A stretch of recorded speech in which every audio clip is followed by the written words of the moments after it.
Ji in time असीं मौजूद आहियूं बडाणी शहर में, जिते रमज़ान शरीफ़ जो भलारो महीनो ईंदे ई जेका महांगाई आहे उहा चोट चढ़ी वई आहे। हितां जा जेका शहरी आहिनि उहो जेका फुरजण लॻा आहिनि। अचो था शहरियुनि सां ॻाल्हि ॿोल कयूं, वधीक हू छा था चवनि।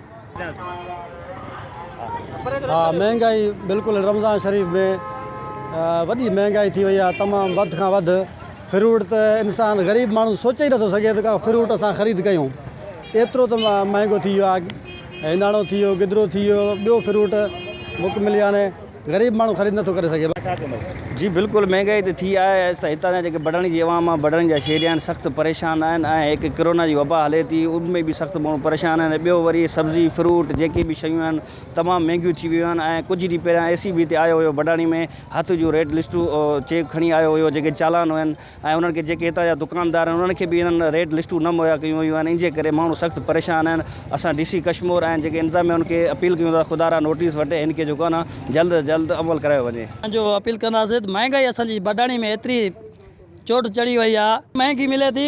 असां DC साहब खे अपील इहा कयूं था, असांखे जेको आहे पंहिंजो महांगाई खे हटाई वञे। सभ खां पहिरियां त असीं काश टीम वारनि जा शुक्रगुज़ार आहियूं, जंहिं ग़रीब ऐं शहर वासियुनि जे लाइ हिकु दाद रसी ऐं दां रसी ॿुधण जे लाइ हू हिते शहर में लथा आहिनि। असीं उन जा शुक्रगुज़ार आहियूं।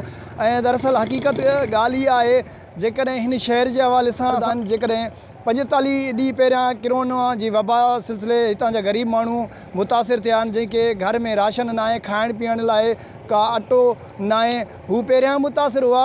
लेकिन रमज़ान जो चंड बीहंदे ई हितां दुकान माफ़िया खे फुरे रहिया आहिनि। हितां जे अवाम सां इंसाफ़ कयो वञे ऐं अवाम हिकिड़े ॾुखे वक़्त खे गुज़ारे रही आहे। असां DC साहब आला अमलदारनि खे गुज़ारिश कयूं था, बराए कराम हिते बडाणी शहर जी अवाम वञे। जी तव्हां शहरियुनि जो ॻाल्हियूं ॿुधो, हिन जो हीउ चवणु आहे त रमज़ान शरीफ़ जो भलारो महीनो ईंदे ई जेका हितां जेको दुकानदार आहिनि उहे जेको आहे सो अवाम खे फुरण लॻा आहिनि। जेका 5 ॾींहं अॻु में जेको मुख़्तियार कार हिते विज़िट कयो हुयो, जंहिंखे जेको आहे हितां जा जेका दुकानदार हुया, सब्ज़ी वारा ऐं जेका फ्रूट वारा जेका मालिक हुया, उन्हनि को फ़ी जेको आहे दुकानदार को 500 रुपया वठी करे उनखे फुरे वियो हुयो। ऐं उनखे रेट लिस्टूं बि उनखे मुहैया न कयूं हुयूं हुननि। ऐं शहरियुनि ज़िले इंतज़ामिया खां मुतालबो कयो त फौरी तौरु नोटिस वठी जेको आहे सो महांगाई ते ज़ाब्तो आणे वञे। कैमरामैन फरहान भोटे सां गॾु सदरुद्दीन भुट्टो, काश न्यूज़ बडाणी।